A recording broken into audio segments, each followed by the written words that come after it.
movie blob. Hang on, are we actually live? Is this actually... Oh, it has actually started now. Sorry, hello everyone. We kind of started without you there. I'm here with Razorfist. We were already halfway through a conversation when this decided to find me. Okay, sorry. Yeah, we were halfway through a conversation. We were talking about the last episode of the game Overthinker. Yes, for the uninitiated, that's Movie Bob, formerly of The Escapist, has finished his epic 100 episode series, and it's worth a mention. So, but yeah, before we go on, then I was saying that we've got to give him some credit. He has worked for I don't know an eternity on these videos, and he's stuck with it. He's done the 100 episodes. He's managed to finish it, and he's been the one who's been doing all of the performances, quote unquote, in the videos. If you feel comfortable describing them in some terms. Which I don't. Hey, it's a lot of work clearly went into this, and I kind of feel that they were a labor of love for him.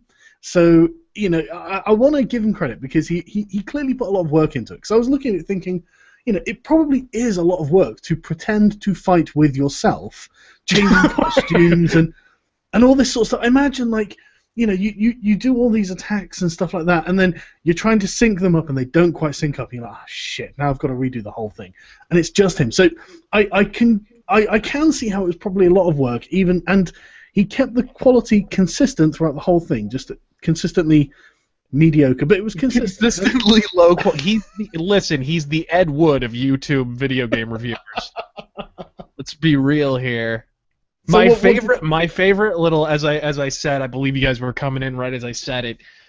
My favorite quote from the latest episode of the final episode of the Overthinker, latest, final, whatever, is the quote when he says, "I'm a pop culture critic. Relevance is my lifeblood, folks." And I'm like, you were just dropped from The Escape. High fructose corn syrup is your lifeblood, movie blob. Bad skin where you dress up in baby blue butt flap jammies and vigorously agree with yourself for 30 fucking minutes. There's your fucking lifeblood, movie Bob. Did you notice how he was playing chess as well? Yeah, with himself and the one guy who did the commentary. I forget what his name escapes me, but I watched his video on YouTube and I thought it was hilarious. And even Movie Bob himself reacted to it, and of course with just a cheap insult to the guy, a really bad, unfunny one too. But no. I was watching it today, and he sits down to play chess with himself, and he sits there and he begins by moving like the king 2 spaces out, and it's just like, Bob, do you know how to play chess? And then and then it flips over to his opponent, which is also him, and he takes it as a castle and moves it as if it's a knight on crack to somewhere in the middle of the chessboard. I'm like, Bob, what are you doing? Never. You don't understand how these nouveau gauche types play chess. They have their own rules. This is clearly something I've never. The rules of chess do not apply to them. My other favorite bit was when, in this video, he described Call of Duty as neocon war propaganda. I was telling you before the stream started. I'm like, yeah. I guess I missed the fucking meeting where neocons decided that every bad guy in the world is a rich old white dude. Yeah, that kind of seems like the opposite of what they've been telling us for the past 20 years. Yeah, like name a Call of Duty. I mean, I get that you're shooting brown people for most of the games, but like at the end, who's always the bad guy? It's an American general or an American businessman, or it's a Russian general, or it's always a white guy. Mm-hmm. And I don't play these games, but I'm aware that there has been a distinctly sort of anti-war theme, like in the narrative in the last few. Is that true, or am I being misinformed there? Oh yes, absolutely. I would say it goes all the way back to even Call of Duty 4 was a fairly anti-war film. They open up a film. It's kind of a film at the beginning of the game. Yeah, game. Yeah. That was the most Freudian of Freudian slips. But the game opens up with like a nuclear detonation. I don't know how that's pro-war. I don't see anyone having a circle jerk saying, "Yay, nuclear detonations! My character just died." Huzzah! Yeah. This has been wonderful, but this all stems back from Bob's absolute hatred of the right. He's so the conspiracy theories. He would have to be in a booth. He would actually have to be in a booth in a pitch black room to be projecting any fucking more than he is right now.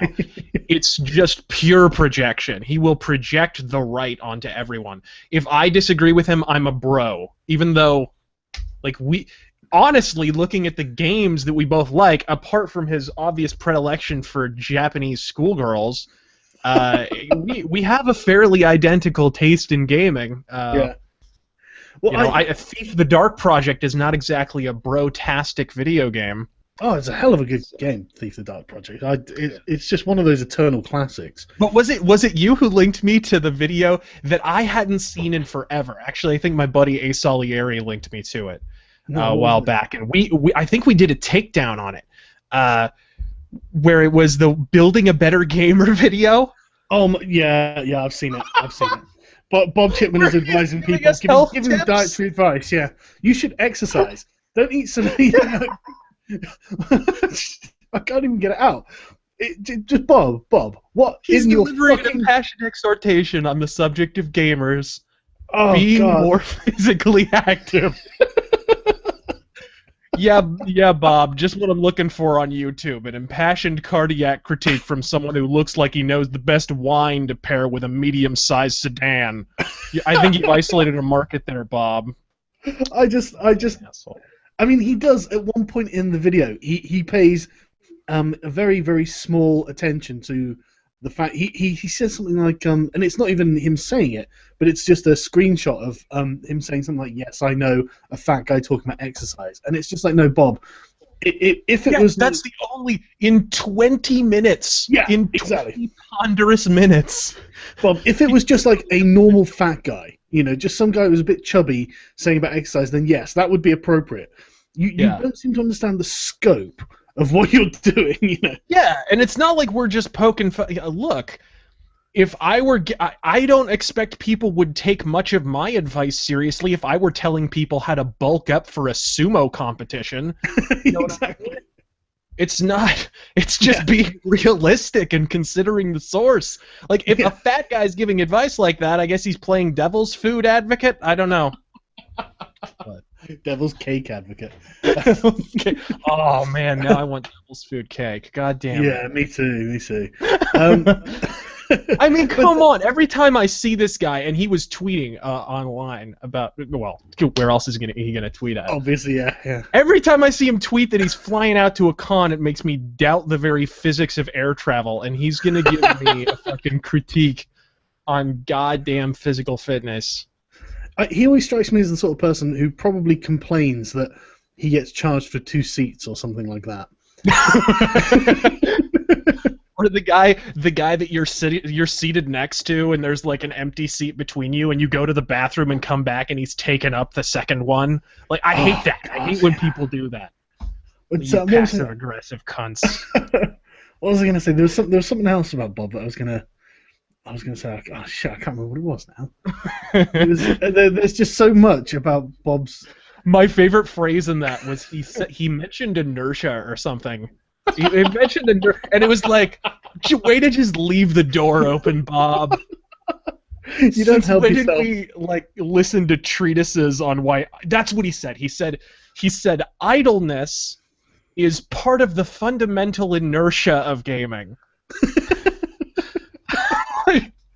Like, how are you an expert? Just because you have enough mass to support your own self-perpetuating field of it. Well, one thing that I always find funny is that he gives mention to, like, feminist conspiracies in games and stuff like that, and then he goes on about right-wing conspiracies, about how right-wing people are trying to manipulate gamers for their own agenda, and he's talking about Breitbart breaking the Game Journal pros list and all that sort of thing. Yeah, and he contradicts himself as well. I believe in that video he says something to the effect of, right-wingers had been trying to get into gaming. for years, ever since they realized that video games hadn't yet grown up like films had. And it's like, so wait a minute, you're kind of arguing that right-wingers are already in games, but then you're saying they're trying to infiltrate it at the same time. Like, which is it? You're kind of having your devil's food cake and eating it too. Well, that's the, and then when talking about Gamergate, he's like, all these right wingers are puppeteering you or something to those effects. It's like, no, Bob, look, man, I know that you might want to think that's the case, but you have to understand, people are pissed off at you guys because you're dicks. You're fucking dicks, and you'll lie to yourselves. Everyone knows what fucking Breitbart are about. Everyone knows what Adam Baldwin wants. All sorts of stuff. Honestly, they're really not that fucking. What they want is really not too similar to what I want, but they in the actual journalistic legwork, Yeah.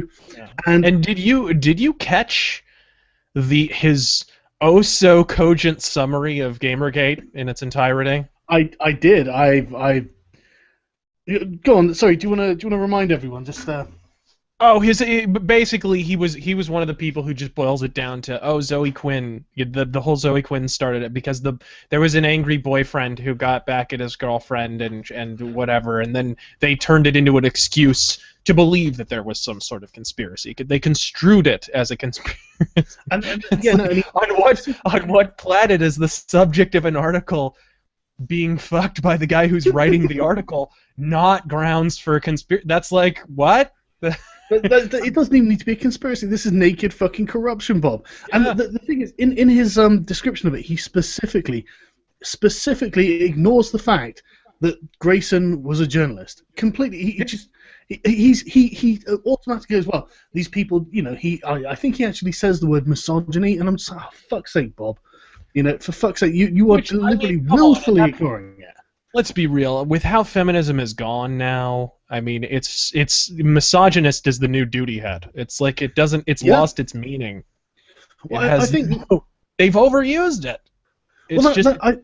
I've actually been like, I spend a lot of time reading a lot of feminist stuff, and I think misogynist has literally become their word for anti-feminist.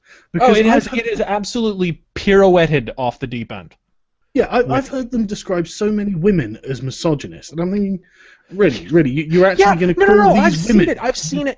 Like, what was it? I don't know if it was Anita or somebody else who was arguing that shaving, and this is a very popular argument, by the way, in third wave feminist circles, that shaving your slatch is somehow perpetuating misogyny. A decision a woman makes for herself in the privacy of her bathroom. Like, I literally cannot envision a location where a man conceivably has less authority than a woman's restroom. And the argument that they use, you want me to shave because you're secretly attracted to little girls, that betrays the latent pedophilic underpinnings of the male psyche. Right, and women wear makeup because men secretly want to fuck clowns. Shave the barnacles off your slatch. Shut up. It's just about maintenance, for Christ's sake. But, it's a woman's choice. Let her make her own goddamn choice. Wow, since we're on the subject of choice, did you see Anita Sarkeesian at the How to Be a Feminist thing in the Sydney Opera House? No.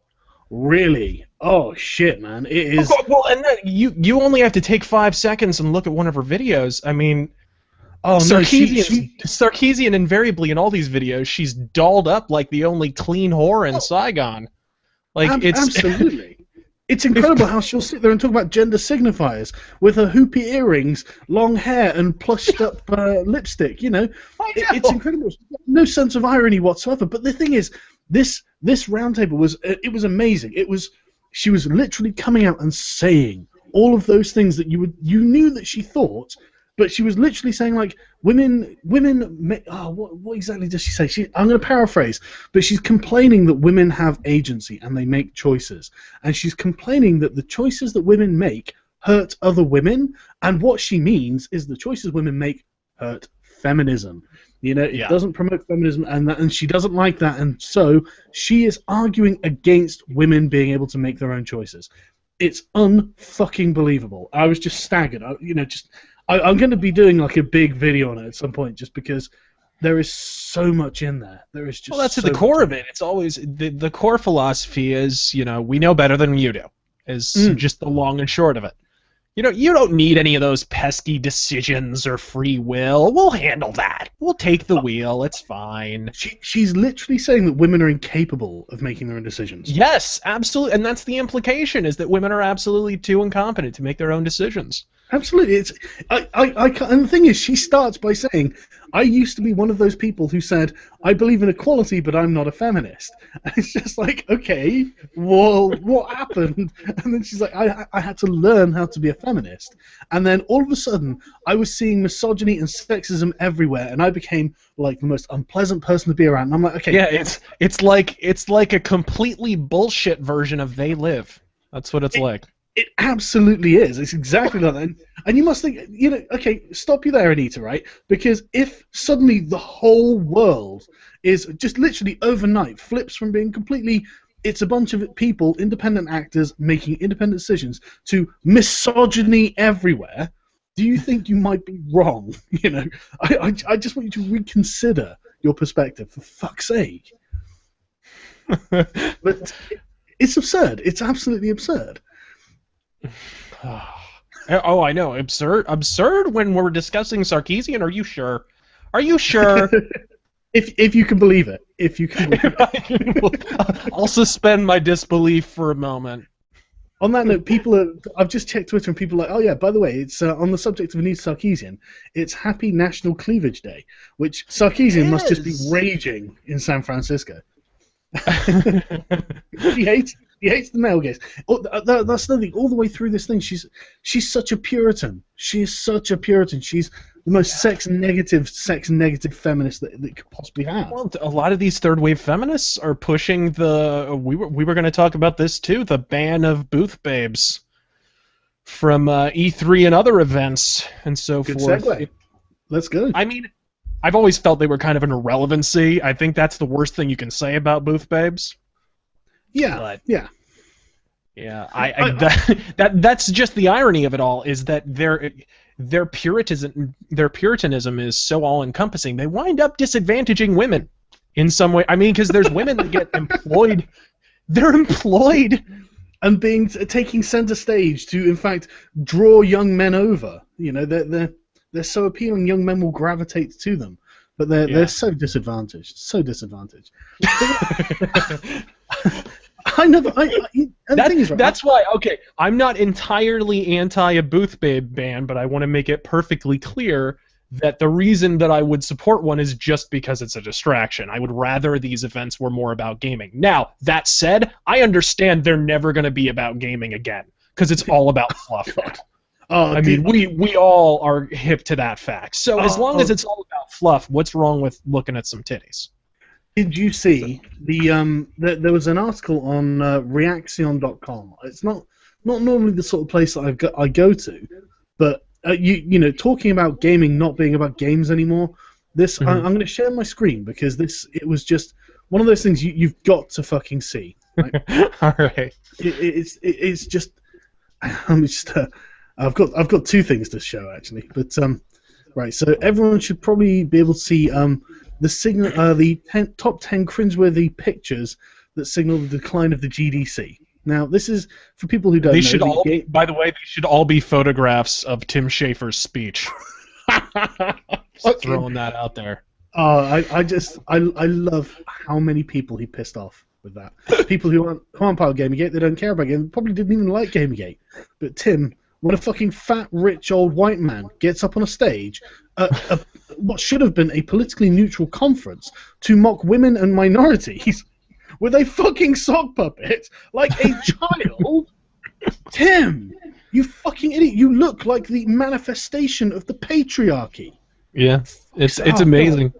It's amazing. Like every time you think maybe the momentum is going out of Gamergate a little bit, some idiot does something so stupid that you can no longer ignore its need to exist. They cannot help themselves, can they? They just can't fucking. They have to poke the tiger. They do. But yeah, so this was great. I mean, Zoe Quinn obviously, but fat chicks. I'm not so worried about the fat chicks being there. That's fine. But stuff like this. This was a poster on the wall. Feminism isn't a destination. You don't get to identify and quit. eliminating conscious bias is step 1 out of infinite. Ugh. We are all ist. Conquering unconscious bias requires active work. Express your anti-bias. What are we at a game developers conference here? Yeah, what is this? Actually, I had an ex who took a feminist course at a college. It was actually less biased than what I just read just now. And exactly, and then you've got the diversity card. Diversity attracts diversity. It's like, okay, Han, you have looked at this incredibly white pastiche of people, haven't you? But yeah, just talking, nothing but like diversity this, diversity that.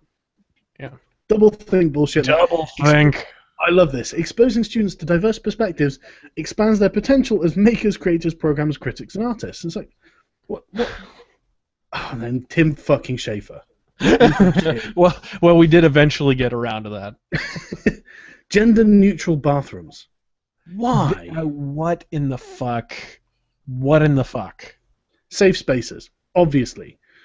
Fucking, of course, safe spaces. And then equating Gamergate, content warning, rape, murder, racism, misogyny, transphobia, violence, Gamergate. Wasn't that part of... Wasn't that part of Tim Schafer's speech? It might have been, but I'm just looking at it like one of those things just isn't like the rest, Yeah. Everyone was transphobic. Oh, no. He did that. He did that deliberately of course, to be a provocateur. Mm. So, fucking ridiculous. And then something from NeoGAF. But yeah, so that in itself was pretty fucking ridiculous, I thought. And someone has just tweeted this at me, which I'm just going to fanny around getting this to work now. You know who Lionhead Studios are, right? Yes, I do. Yeah, they've just tweeted this for National Cleavage Day. Can you see that? Yeah. And you can imagine that the first comment is, "Did you just seriously do this, Lionhead Studios?" Get 13 over it. Good grief! Come on, this is a game. Like, did any of you play any of the Fable games? Oh no! They're like, "Are you serious? My mind is full of fuck. What the shit is this?"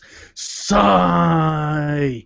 Oh my god! And then someone was like, "Oh, this has got Gamergate written all over it." I don't know where that's gone actually, but someone said this, and it's just like, oh, Jesus fucking Christ. Did you realize that Lionhead Studios were doing this before Gamergate was even a thought? Like, did they realize that this kind of stuff is in the first Fable game? They don't play games. They don't play games. They have no idea. They don't fucking play games. And it's just like, I mean, I'm going to retweet that shit, actually, because that's fucking awesome. Well done, Lionhead. Fucking impressed. Oh, what? Apparently I'm not allowed to retweet it. Fuck.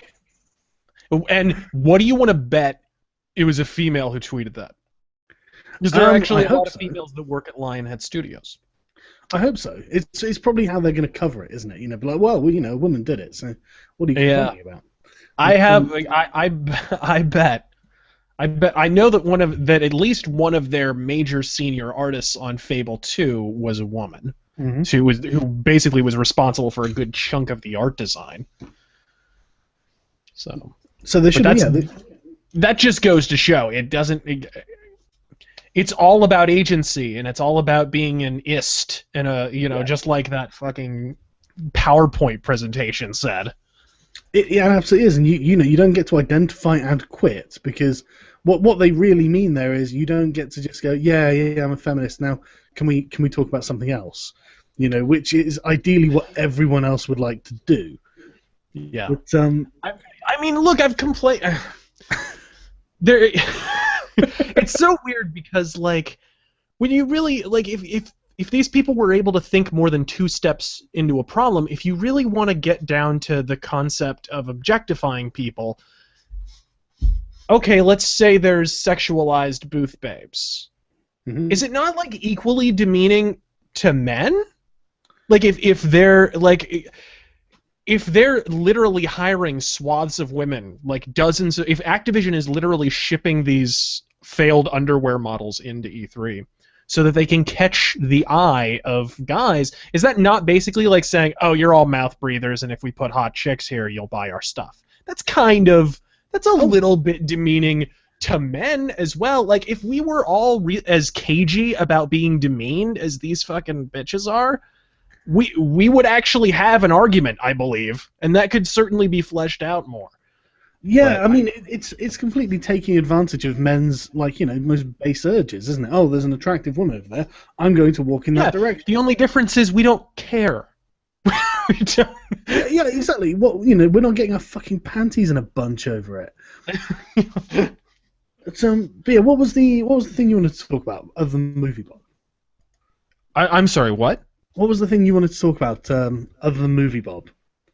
Oh no! That was what I did actually want to talk a little bit about. I mean, the Booth Babe Bam from E3 is kind of I think that's like that right there is a sign of the times. That is a moment where we can kind of take the pulse of where the gaming industry is right now and see like bam, like that's where we've come to in such a short period of time. We've got. I mean. I remember when E3 a few years back tried to be more of like an industry trade show. You remember that for like, I don't know, 3 years? They pared down the hype and they didn't have as many like big flashy announcements and they didn't let booth babes in for a little while. Do you remember what I'm talking about at all? I actually don't know very well because I'm not really into these. Because like for a few years, E3 became a little bit of a punchline because it was like that's just why a constant fucking.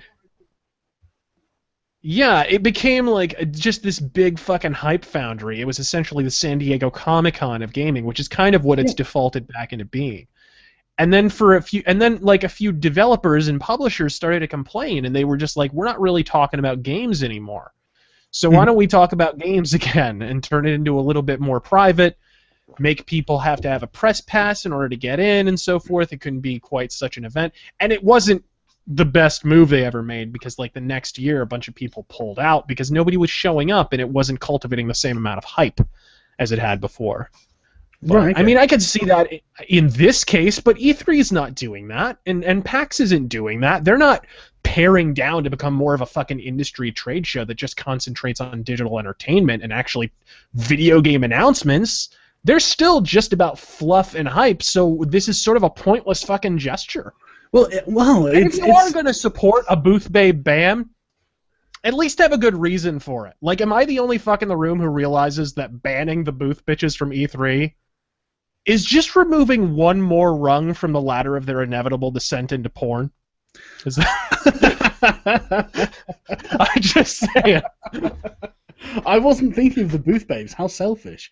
I was thinking myself. See, this is the thing. I'm not like one of the industry show kind of guys because honestly, I just think, like you said, they're all fluff. It's all it's all bullshit. But I guess they are reflective of the state of the industry. And again, like with the booth babes, I'm actually I'm 35. If I was 16, 17, then yeah, there'd probably be an issue. There'd probably be something I'd be attracted to or whatever. But I'm just not that bothered about that sort of stuff now. If I'm more concerned about where I'm spending my money. I don't get that much time to play games these days, so I'm more concerned about how I can efficiently parcel out my time to play specific games.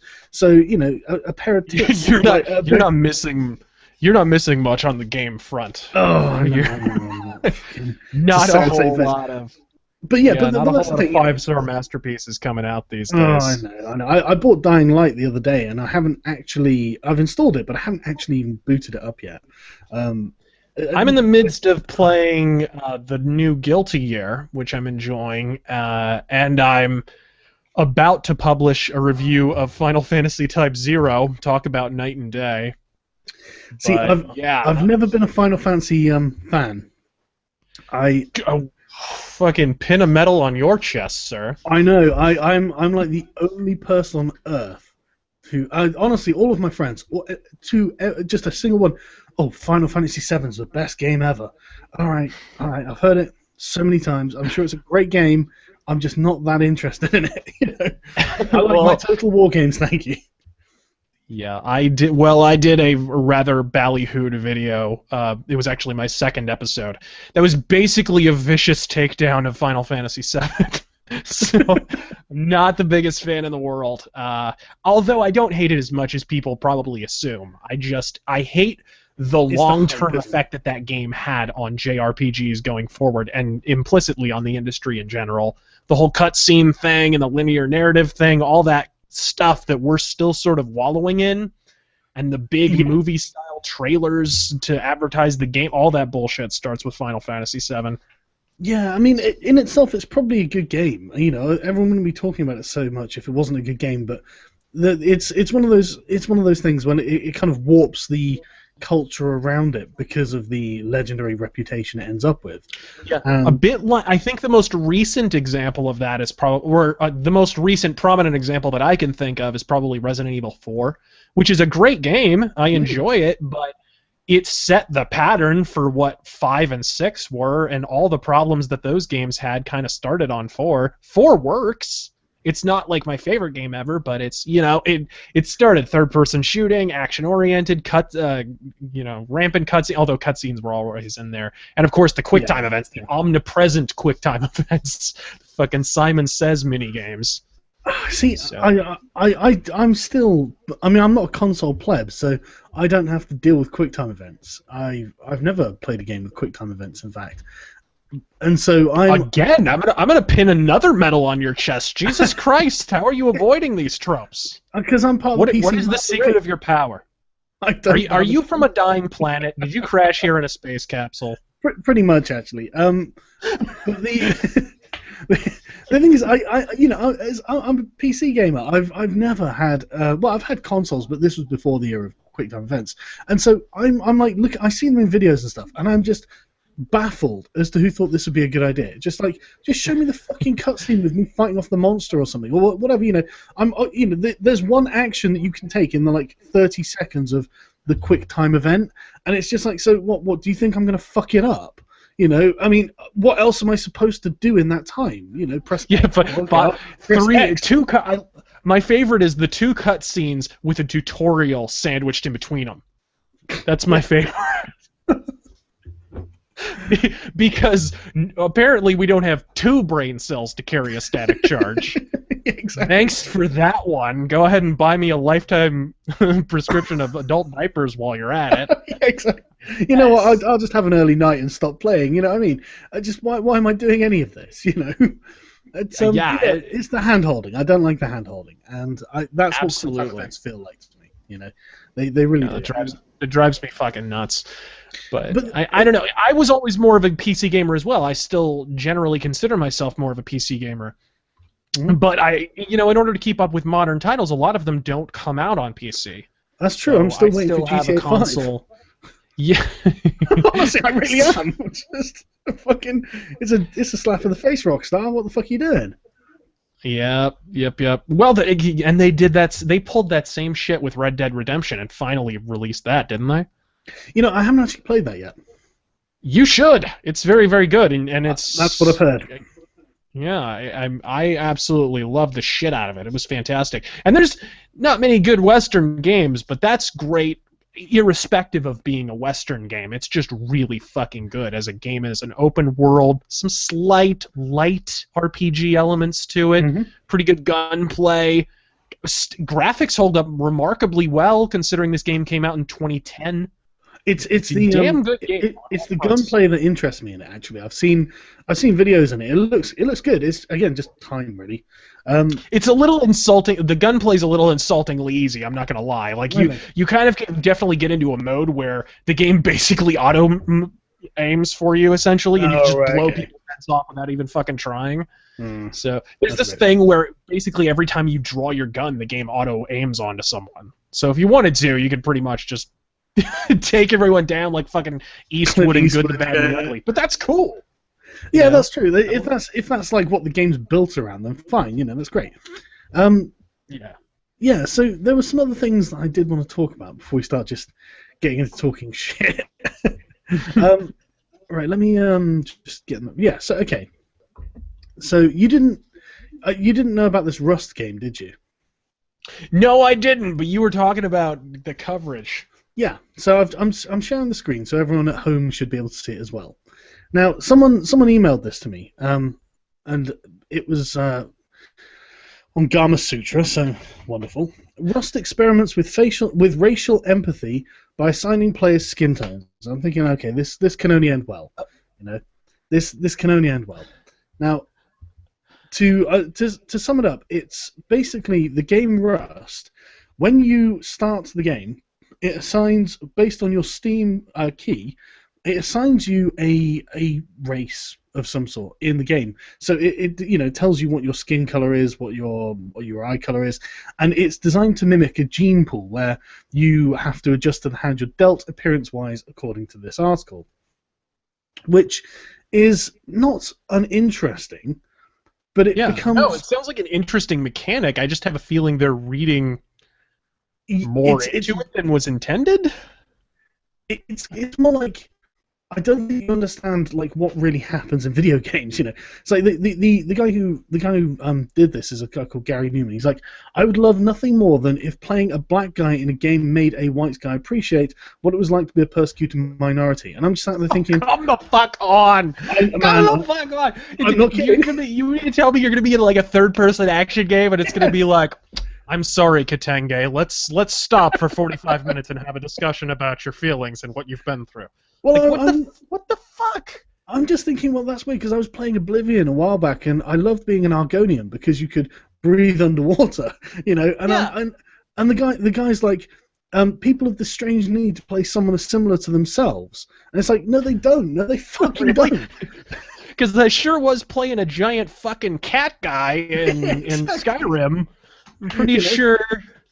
I was playing an Argonian because I could breathe underwater. I wasn't doing it because I've got scaly fucking skin. And that's not even talking about the mods. Let's not even get into what happens when Fur Affinity gets a hold of Skyrim. Let's not even talk about that. Exactly, and I was playing Skyrim, and I'm playing some giant Nord guy, and I'm not a giant Nord guy. You know what I mean? But it's this weird obsession with race. Oh, but you see, Sargon, you're enacting an Aryan fantasy because you're clearly a white supremacist at heart. That's what's going on. The Nords are just Norwegian Ubermensch. I was looking at the stats and thinking, well, they're pretty good stats. They're better than the Red Guards. So, in fact, that sounds racist. Oh, that was awful. The Red Guards are good at magic, aren't they?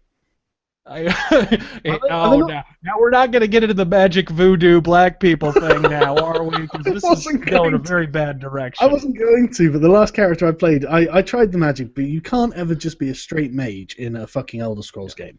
It really pisses me off. I really, really wish you could, but you can't. You have to have combat, knowledge. So generally, I only use restoration magic, and just to keep myself. Yeah, all the games since Oblivion have definitely nerfed magic.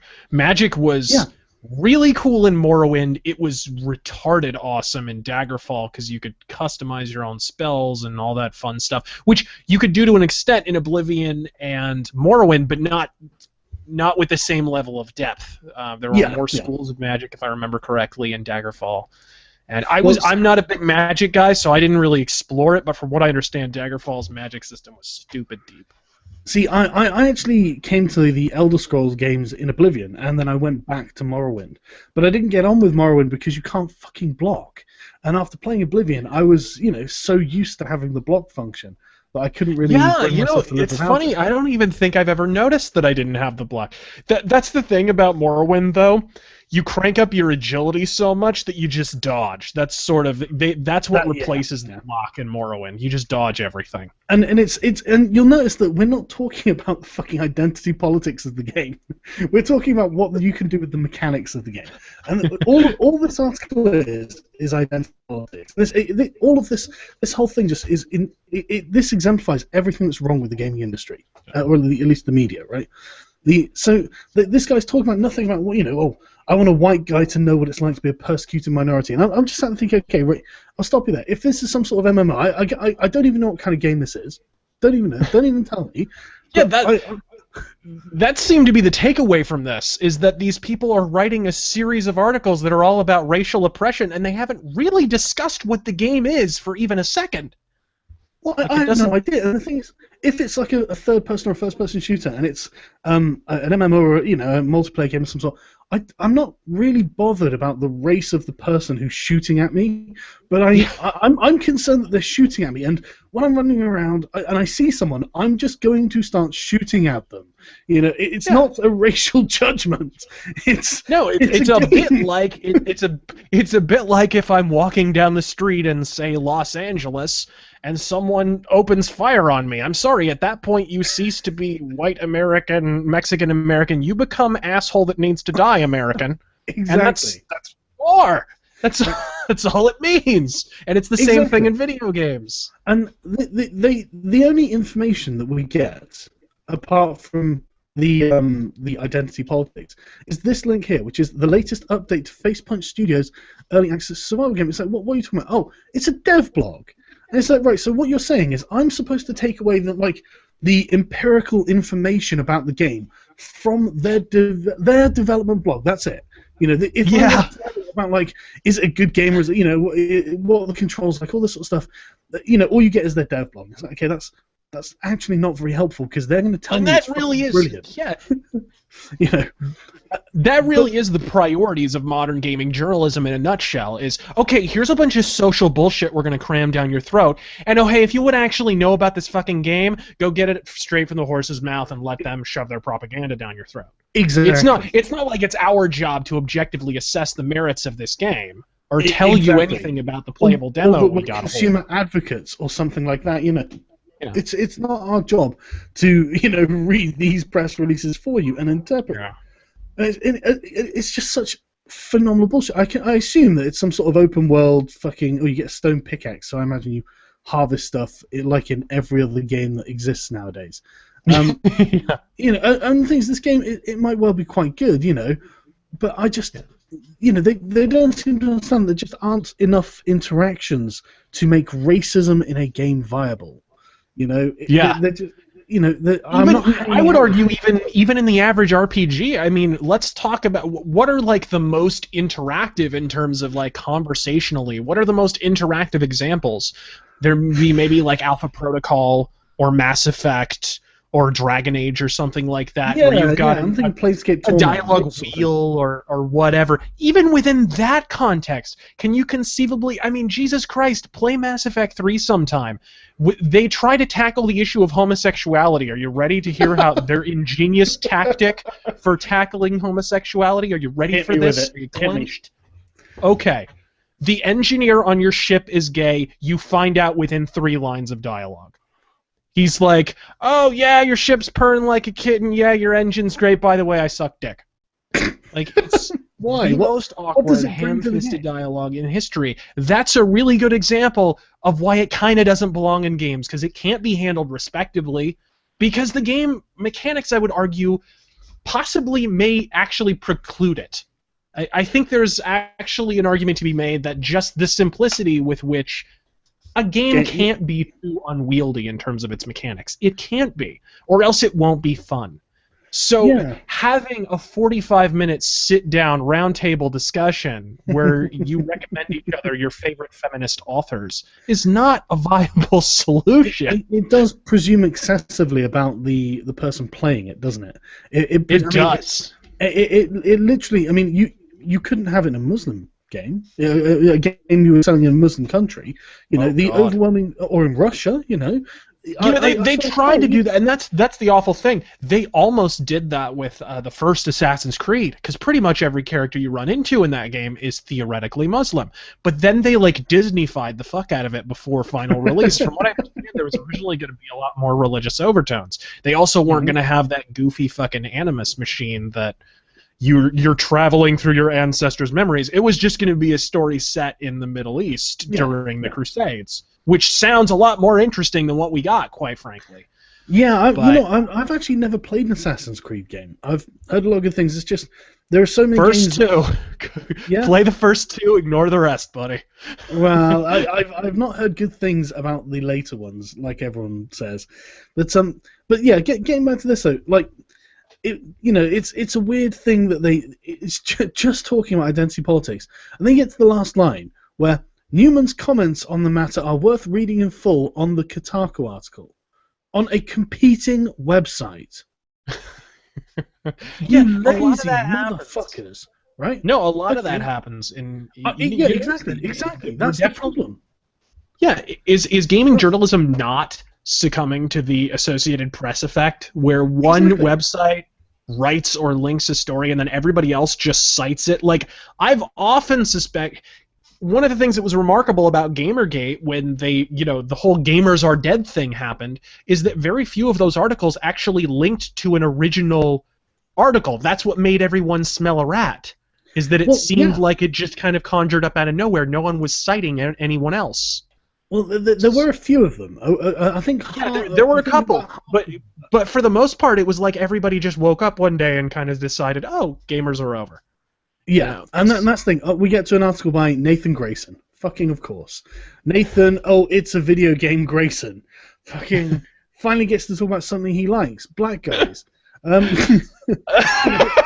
So it's just, and so yeah, it's like, literally, it's just like, here, why don't you just, if you want to read more, just go to our opponent's website, go there, and but the thing is, it shows like the sort of cascade effect that we're having the issue with, where, the Gamers Are Dead articles might not have even been the result of collusion. They really might not have done.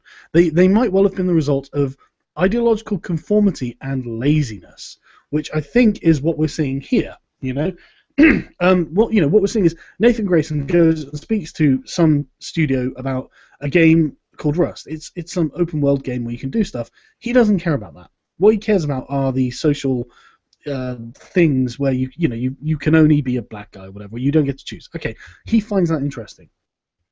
And then someone else at Gama Sutra is like, oh, I find that interesting, and I feel the need to announce to the world that I found that interesting. So I'm going to write an article that it is nothing in here that isn't in here. But I'm going to write this article anyway, just so it's on Gama Sutra. So it's like, a show. It's showing other people. It's like a performance. It's showing other people, hey, we're on the same team, and we're linking to Grayson's article. You know what it is? It's ideological show and tell, is what it is. It's totally just. It's like wearing the colors, It's almost like filming yourself, talking to yourself, agreeing with yourself in a final Game Over Eater episode. It's kind of like that, a little bit. Oh, Bob, you're never going to lose. My favorite bit of that is where he's sat there going, hey, what, and you can have the little handheld devices that had all the Metroid games on, and then the other one's like, yeah, that's a good idea. It's like that's mobile gaming, you gibbering retard. What do you think? Fucking but yeah, that's called a smartphone, you drooling moron. Jesus Christ. That would have been a good idea about 15 years ago. It would have been a good idea then.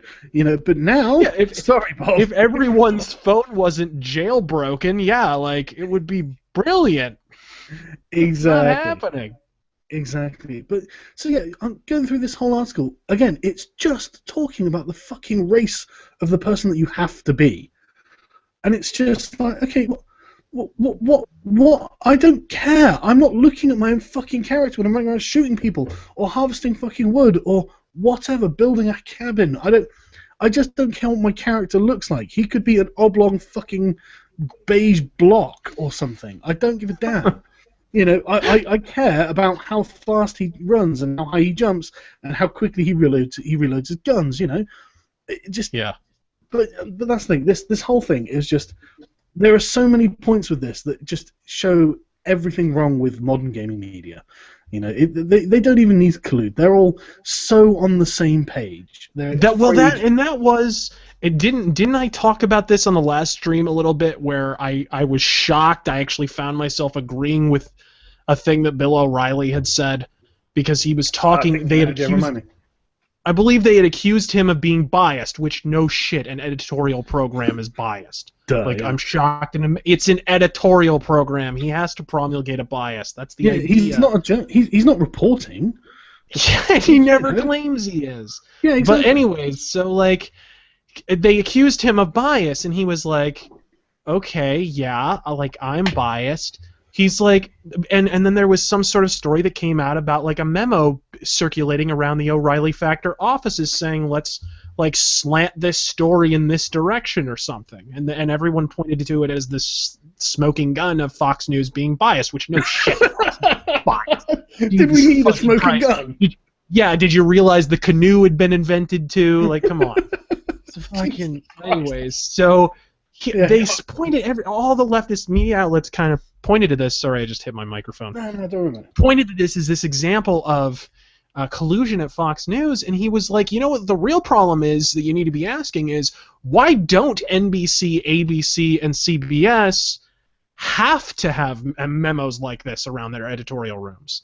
It's because they're all on the same page ideologically. Yeah. They implicitly slant their news. And I was like, fucking out of the seriously, out of the mouth of intellectual babes. There's some serious fucking truth there. He's not wrong.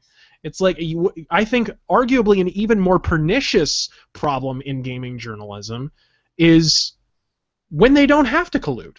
There doesn't have to be a conspiracy simply because they all come from the same ideological echo chambers.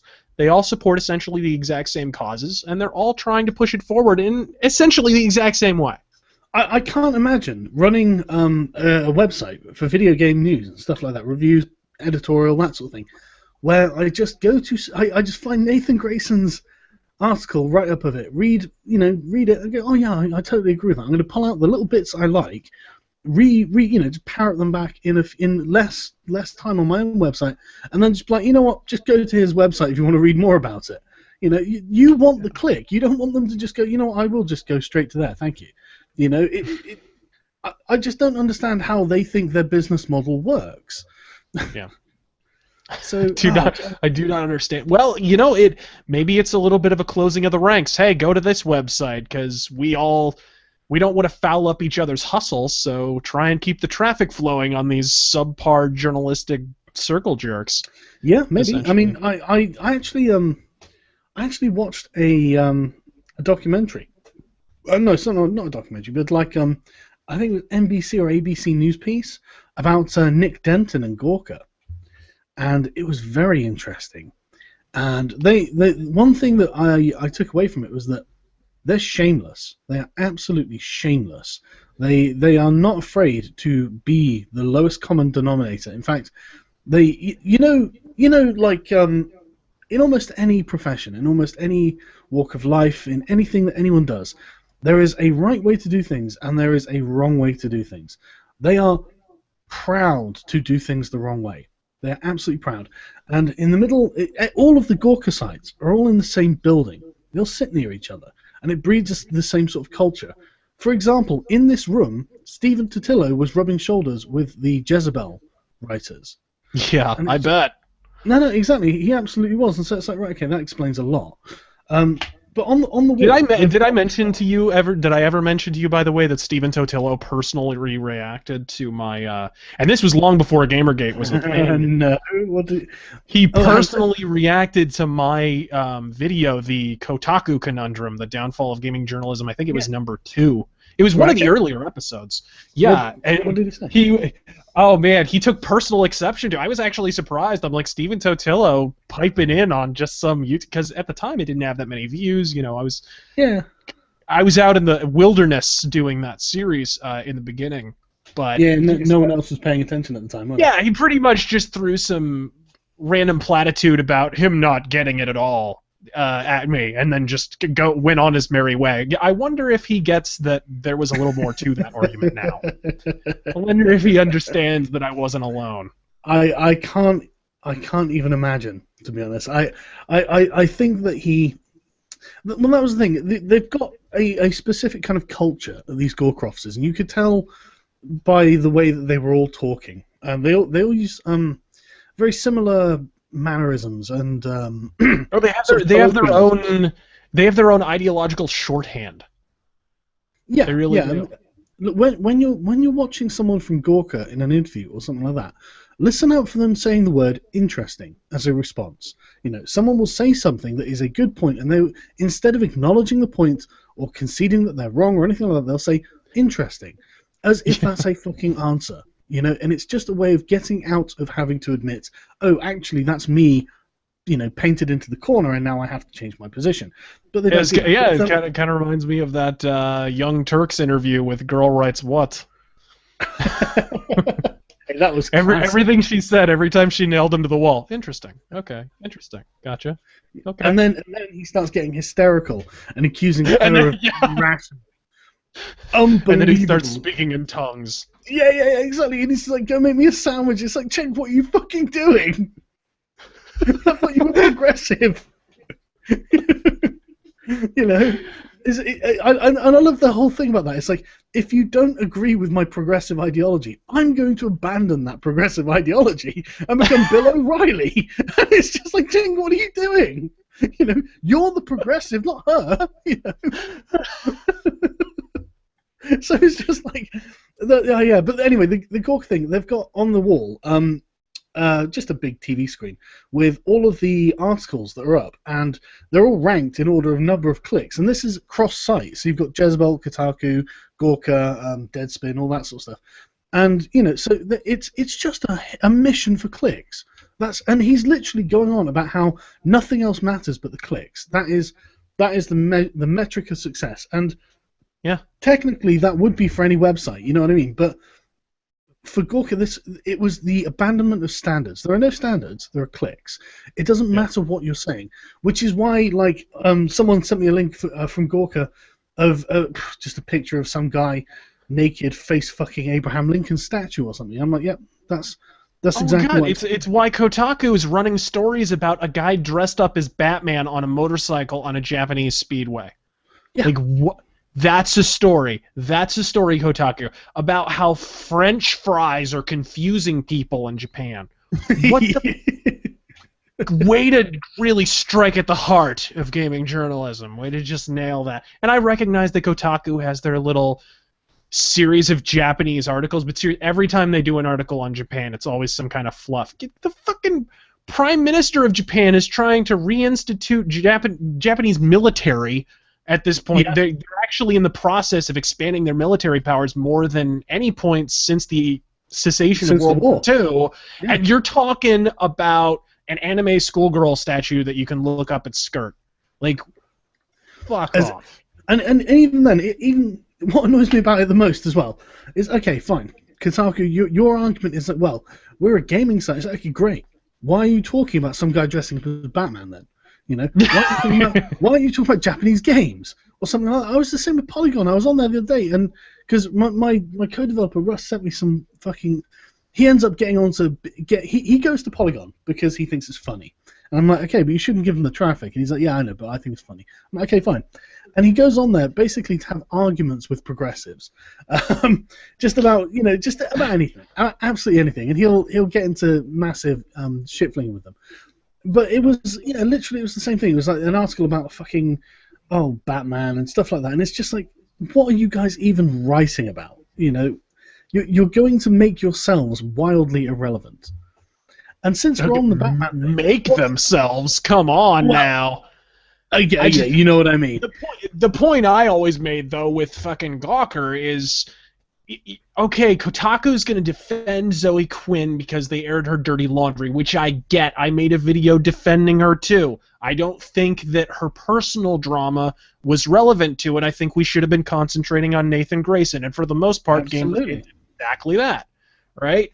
Which is great. I think that was the way to go. And that's in the face of Quinn's provocation as well, because Quinn is not some sort of shrinking violet. She's not some sort of innocent bunny. She knows what she's about, you know.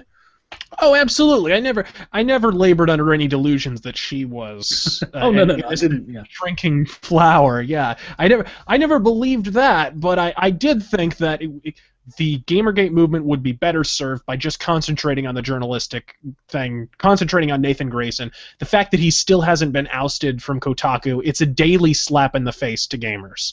Yeah, it's ridiculous that he got away with what he did, and he only admitted what happened after Stephen Totillo confronted him, which Stephen Totillo's own tweets confirm. which is ridiculous. And then it's even more ridiculous that Stephen Totillo just took him at his word and was like, "Oh yeah, he said it's not going on." Master's degree in journalism. Master's degree in journalism, and he seems he works for Gawker. You would think that those things would be incompatible. You would think someone who has a master's degree in journalism, which would obviously involve journalistic ethics, would look at Gawker and say, you know, I don't think I can work for this company, you know, but no. But just as a quick side, Lionhead Studios, you know that tweet I showed earlier with the busking maiden? They've taken it down, and they've issued an apology. Jesus, I'll read it. I'll read it. We apologize for the imagery we shared earlier. Diversity and inclusion are values we uphold here. We will reinforce these values with our team. Oh my fucking god, it's the fucking body snatchers. Okay. We're gonna reinforce the hard moral fiber of Lionhead Studios, the game that gave you three-way whore fucking in Fable 2, and freaking. I'm gonna type that to them. Like fucking, are you kidding me? That's amazing. We're actually delivering a scoop right here live on the air. That's fantastic. Yeah, no, we actually are. This is cool. But it just unbelievable. Lionhead, right? And this is something that I keep trying to. The point I keep trying to reinforce him. You cannot please these people. There is never a point where they're happy with what you've done. The prime example was an article I had from This Week in Stupid last week, which was I can't remember where it was from, but it was it was International Women's Day, and Nintendo had put out a bunch of like those Rosie the Riveter posters, but with female Nintendo characters on, and this website had written an article saying these posters are everything that's wrong with video gaming. And it's just like, oh my fucking lord. Are you kidding me? They are pandering to you more than anything. This is the best they could possibly do, is go, hey, you see all our female characters, they're all feminists. That's what they were saying by doing it. And yet, no, this is what's wrong with video gaming. It's like, oh, fuck off. Just, there is no pleasing these people. Don't even try. Rant over. I don't get it. I don't get, but that's what I'm talking about. Like Gawker, the entire idea of Gawker defending Zoe Quinn on the basis that her privacy was invaded. As I said, it's ridiculous because because how many times has Gawker dropped sex tapes from celebrities that they went to court to justify having invaded this person's privacy. They went to court against Hulk Hogan, and for some ridiculous reason actually managed to win for dropping his sex tape, which is ridiculous. It was filmed against his will, which I gotta believe there's plenty of laws that outlaw that, and it was released against his will. That's freaking ridiculous. And let's just reverse the genders. Sorry, I just need to clear my throat. Let's reverse the genders. Absolutely. Imagine if Zoe Quinn's sex tape had been released, and that's what had kicked off Gamergate. Can you imagine? No. Imagine. The sky would have fallen. You know, just Jesus Christ, it would have been the end of the fucking world. You know what I mean? And so, there's, you know what, right? What kind of pisses me off about this Lionhead thing is, it's not that they've apologized to the social justice warriors and been like, oh, we're so sorry, please forgive us. What did they think was going to happen? You know, we're gonna get this picture of like a big titted maid and tweet this out saying, hey, happy cleavage day. Or whatever. It's amazing. We're kind of acting like this is the first time that companies have been picketed to not be so sexist. I remember distinctly as a kid people claiming that Mortal Kombat 3 was sexist because of the plunging necklines of like Jade and Kitana and Melina and shit. And you know what happened? Fucking nothing, because the publisher of the game stood up and said, we stand behind their artistic vision and we're not backing down. When the fuck was the last time you saw that happen in gaming? The fuck? I don't know, and this brings us on to the Batman cover, the Batgirl cover, sorry. Did you see that change the cover thing? Yes. What did you think? Well, okay, I think some of the anger was misdirected because it was directed at the SGWs that were pressuring them to remove it, but actually, I honestly think it more came from DC Comics, because this is like part of a long pattern. from DC Comics of pandering to social justice not pandering to social justice warriors. Let's come right the fuck out with it, folks. DC Comics are social justice warriors. Yeah, this is the comic company. Yeah, I talked about this on Twitter a little bit. This is the comic company that pushed a Batwoman who has no character trait apart from the fact that she is a lesbian. That is it. She has no other discernible character trait. And then later on, Dan DiDio admitted in an interview they essentially did it to grab a headline. They did it in 2006 to launch the New 52. They figured it would be a good headline and it would sell some comics and it would get them some good press with the LGBT community. And that's exactly what happened. Yeah. It worked like a charm. They are SJWs. They're exploitative SJWs, but they're SJWs. They absolutely are. It really. I mean, yeah, like you said, actually, the social justice warriors were doing what social justice warriors do. The Batgirl was, you know, what was they said, something about not having agency, and she was vulnerable or whatever. That was obviously the sort of thing they're going to complain about. But my favorite part of that was... sorry. There was the comment in the comments section. Oh, yeah. Somebody mentioned... Actually, I'm going to drop their name. Someone said Marvel are worse, or Marvel isn't doing any better. The Dancing Bastard said Marvel isn't doing any better. You're absolutely correct. I mean, they are politically correct as well in a totally different way. Marvel recently said, and this is actually because of Disney... largely, which what do you fucking expect? It's goddamn Disney. Yeah. Disney came out and said, like, the smoking ban that's been in effect over at Marvel ever since the days of Joe Quesada being editor-in-chief, there can be no smoking in a Marvel comic, at least not in one that isn't a Max comic, which is the adult comics line that they have. Now that extends to films, and all Disney films, and all, which, you know... Not that there was ever a ton of smoking in Star Wars, but they own Star Wars now. There can never be smoking in that. There can't be smoking in any Marvel movies. Wolverine can never light up a smoke. That's just how it goes now. And no more cigars for Wolverine. Across the fucking board, which is just pathetic. So I didn't mean to make it seem like DC are all by their lonesome on the political correctness front, but I do think DC take it to a laughable extreme. They do, but I mean, Marvel, female Thor. I mean, have you seen the screenshots or the photos from the comic books that are going around? I have not. No. Oh my god! They are just the most cringeworthy things, right? Literally, I'm actually gonna just quickly Google it just so I can read you it verbatim because it's so cringeworthy. Hang on. Yeah. It sucks because I enjoy I believe Olivier Coipel is the artist of that comic, and I love his art. And he did a Thor comic in like 2007 that I thought was great. I have a couple posters of it, but it's just so misguided. It's just such a standard copy paste. Give him a vagina instead of a dick, and there's your distinguishing feature. Oh yeah, I mean this is a screen from the comic, and he says oh. I'm supposed to call you Thor. Damn feminists are ruining everything. And it's like, oh my god, is that really the dialogue you're going with? Damn feminists are ruining everything. And then it's like, you know, he says, what kind of Thor are you? And she's like, the kind who just broke your jaw, pow, or whatever. And then passive aggressively in her head, she says, that's for saying feminist like it's a 4-letter word, creep.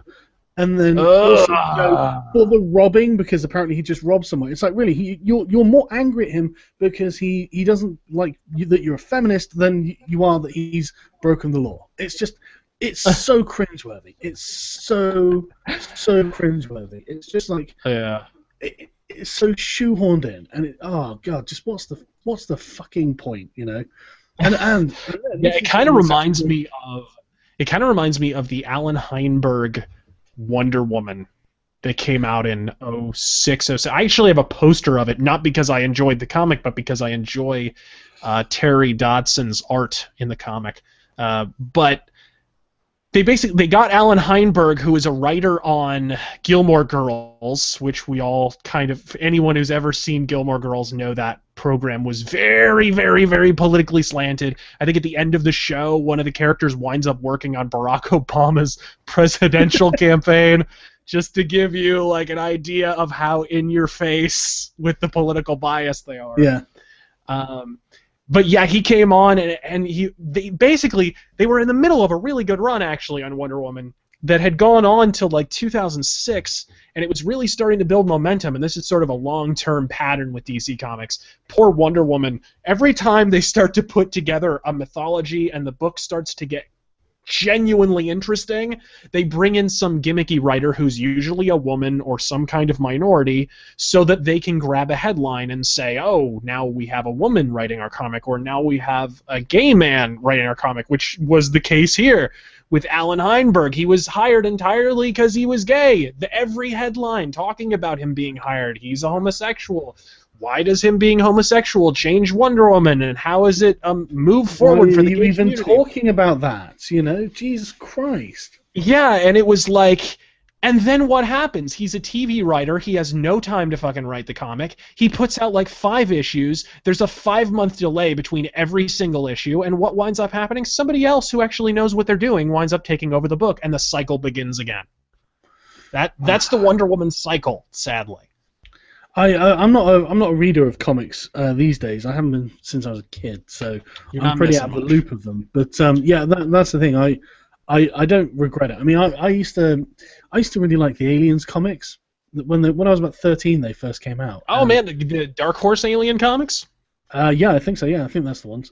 Yeah, some of the Alien versus Predator. I mean, it's touch and go. Predator, some are good, some are Predator. bad, but the ones that are good are great. Oh, the art in the Aliens comics is just spectacular. You know, it's Hicks and Newt. They're on a ship. I can't remember. I haven't read them for about 20 years, so I can't exactly remember what happens. But I've got them all sat at home at my parents' house, in like the attic or something. I should really get them out. They're in terrible condition, but yeah, they're amazing. Absolutely amazing artwork, and the comic adaptation of it was of an Alien vs Predator book in the end. In the last story of each comic book, you'd have the aliens, the Predator, and then the Alien vs Predator. It was fucking amazing. It's fucking amazing. No, and as anyone who has watched my channel recently can construe within about 5 fucking seconds, I'm a huge Daredevil fan. And the show is about to come out, so I have a history in comics. I've drawn comics. I've been paid for it even, and had a few published. So I'm big into comics, but I'm really, this thing is not new. This development with what's been this has been going on for years, guys. This is not a new thing. It's not the new frontier of feminism. This is honestly, this is their frontier. They own this territory. They've owned it for years. Yeah, they are the establishment here. Absolutely. Yeah, there's absolutely no doubting it. We're on their turf here. You know, yeah, it's let me just have a quick look at also. Yeah, so that's oh man, there's so much shit, isn't there? Well, we're 10 minutes from the 2-hour mark. Why don't we can wrap it up with like one last story here? I wouldn't have to wrap it up. I was just, you know, I'm just constantly surprised with just how just how much crap there is to go through. Just it's constant, and yet, you know, do any of these companies who are being bullied into submission by the social justice warriors, what do they get out of it? You know, what are they getting new, you know, extra sales from it or anything like that? I doubt it. You know, they're getting a little bit of a positive press. I mean, they get a little bit of a. There'll be a little bit of a pop in mainstream, you know, PBS might do, or Frontline might do a special spotlight on them, or now with that baggy-eyed Bolshevik Bill Moyers, or one of those programs or whatever, they'll fucking do a special expose on how comics have grown up and so forth. And it's like, been this way since the fucking 70s. Since Denny O'Neil shoehorned his extremely biased, extremely slanted to the left pablum in Green Lantern, Green Arrow. I mean, that was in the 70s, guys. This has been going on a long fucking time. One thing recently that I saw is that a lot of the feminist sites are going on, Marvel's feminist Thor is outselling like the old Thors from like 20 years ago or whatever. I'm just sat there like, yeah, it's fucking mainstream culture now. You know, it is the box office headliner. You know, before it was a dorky fucking hobby. You know, a dorky specialist hobbyist thing. Now it's the mainstream headline act. You know, no wonder they're selling more. In the defense of that headline, I would say that's probably noteworthy because of how low comic book circulation actually is right now. Very few people are actually buying comics, and I don't fucking blame them, quite frankly, given the quality. But that's actually true. That's a classic example of what I was talking about. It's the Batwoman effect all over again. It's, hey, we made this character a woman, we made this character an X, a Y, a Z, Spider-Man's black, Batwoman is a lipstick lesbian, or what? They actually use the term lipstick lesbian, by the way, when in press releases for Batwoman, which is just I find they call Batwoman a lipstick lesbian. Yeah, like full on employed that term, which is like, I mean, some lesbians employ that term, but it's got a slight pejorative connotation to it. It's incredibly pejorative. I mean, come on. Yeah. I never understood why DC was cool with putting that in fucking actual press releases. But anyways, so like it's a classic case of, okay, look, we're gonna pop our numbers, but it's absolutely gonna fall off because it always does. It happened with Wonder Woman. It's gonna happen with this. It always happens because it wasn't a creative change that was made for the right reasons. Well, that was incidentally. That was actually now you say it. I was thinking about it like, well, of course they're selling more. They're mainstream comics, but the new Thor comic only sold something like 160,000 copies. And you think, you know, Thor movie. How much the Thor movie's making? You know, millions, absolutely millions upon millions upon millions. And the comics, 160,000. That's nothing. Oh yeah, you know? and that's a really good print run nowadays. I mean, it used to be $1 million, $2 million per comic for a while. Like we're talking in the 90s, some of the best print runs of the 80s and stuff. Even some from like 2005, 2004 or something. The really, really big comics would hit the $1 million mark. Now they're lucky to hit 100,000, 200,000. It's like that's a good print run in 2015. So that's sort of the state of the comic book industry. It's a pretty sad state of affairs, but it just goes to, you know, the heart of everything that we've been saying. These people don't fucking buy comics. They don't buy games. They're professional whiners who take pleasure in doing nothing but whining. You know, they do not. I played through.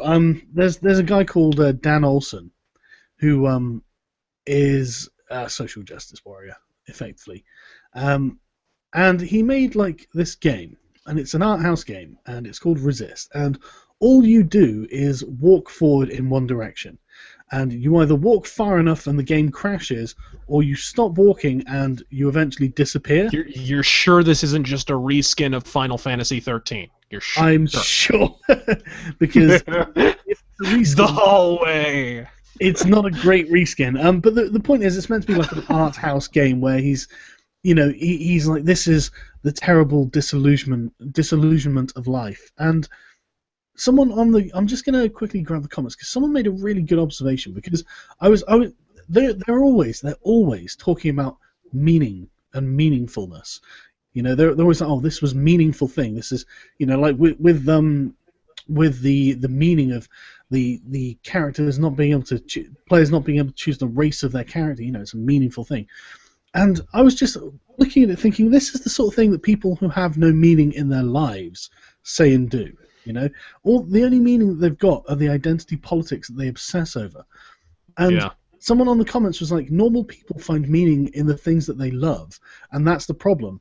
People like the social justice warriors don't love anything, you know, and the only thing they really love are themselves. And it's just like, I really think that's true. You know, well, it is the ultimate expression of narcissism to believe that every form of entertainment, that every aberrant psychic twinge that you experience is the result of someone encroaching on your emotional territory, and that, oh my God, if they step over that invisible fucking line, then they must die.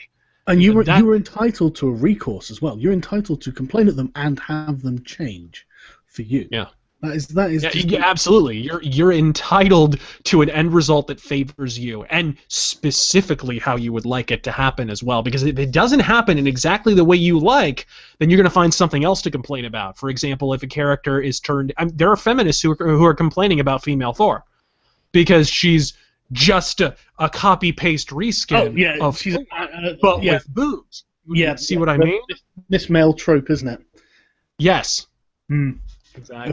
Of course. I didn't even think about it. You know, that was the thing. I was looking at these, you know, these stills from the female Thor, thinking, "Wow, this is brazenly feminist." You know, it's so in your face. The feminists must be thrilled about this. And yet, you know, thinking about it, of course they're not. This is exactly my point. You can't fucking please these people. There is nothing about identity politics that even vaguely lends itself to being finished. Because I mean, think about it. What does it ultimately feed back into? What do any politics feed back into? What are they feeding? What system are they feeding? The electoral one. The one where somebody gets elected. This is the reason, like, people don't understand. And this goes for, okay, let's just use the Democrats, Republicans example for the Americans that are listening to this.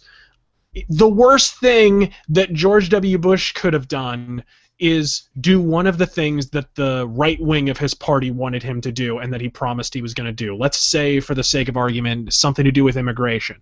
The worst thing he could have possibly done is solve that problem, because the moment that problem is solved, there's no more eternally evergreen source of him to soak up their votes because of their discontent. Yeah, what's he going to rail against? And that's the exact same way with identity politics. They don't want equality because the moment they have equality, people no longer have a reason to vote for people like Barack Obama.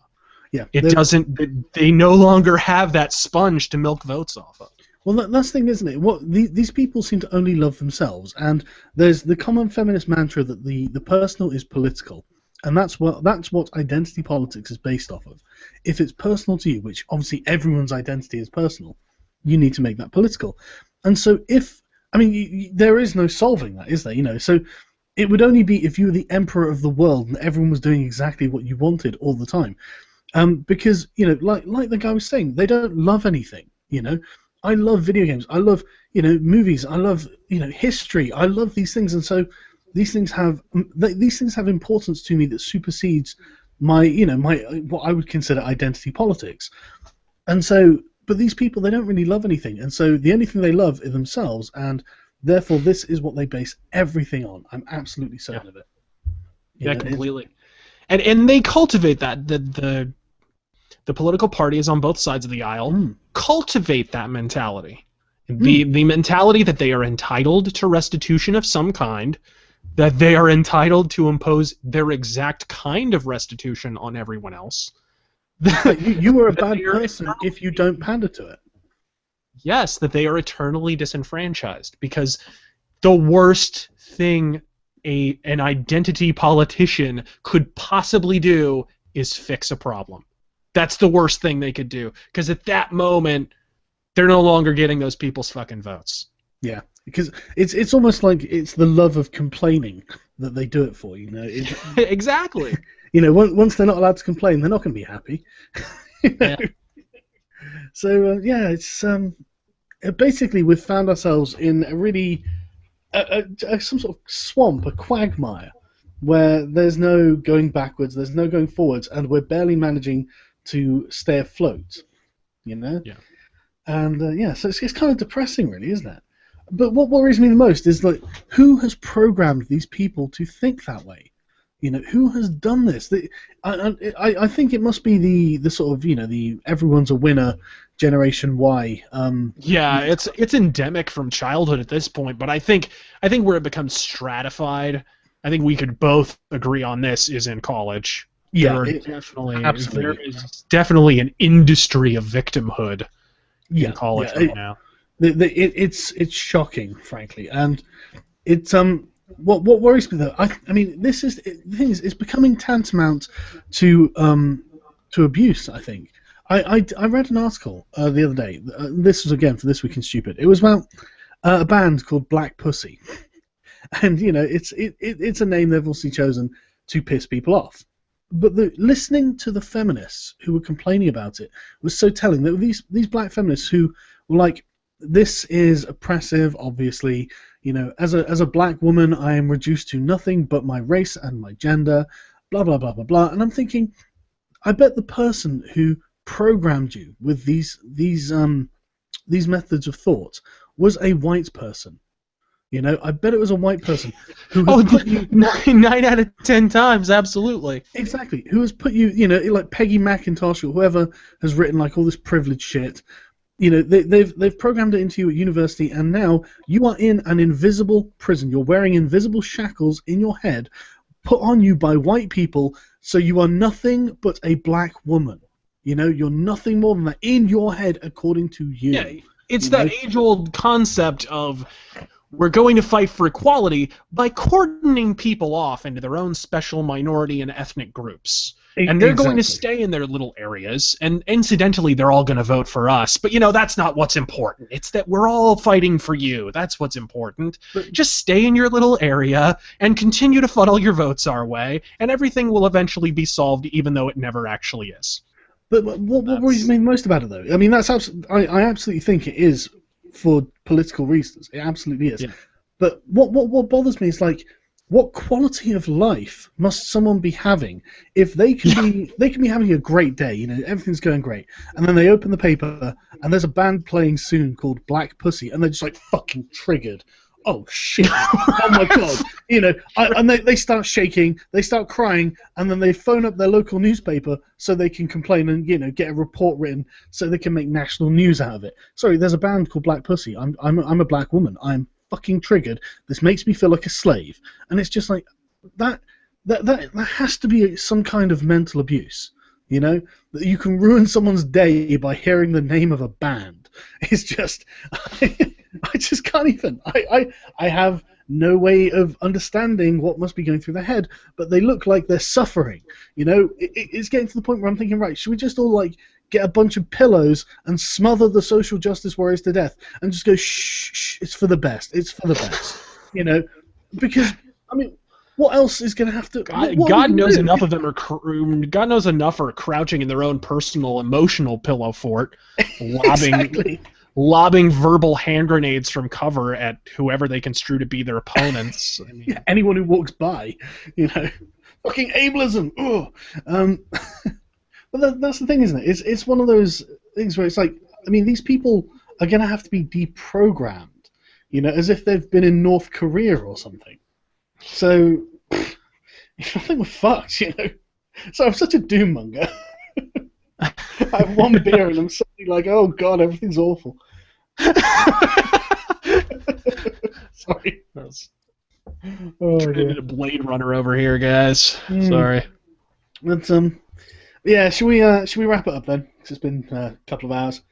We've got we're hitting the 2 hour mark, so seems as good as time as any. Yeah, leave them wanting more, isn't it? And, but yeah, I mean, if you're up for doing this again, I'm up for doing this again. Absolutely. Thanks for having me. It was a gay old time. Maybe not full blown gay, but at a bare minimum, a bi-curious old time. So. No, it absolutely was. I honestly, mate, it was a pleasure, and you know, I think everyone enjoyed it. And I guess we'll see you all later. Do you want to talk us out? God fucking speed, folks.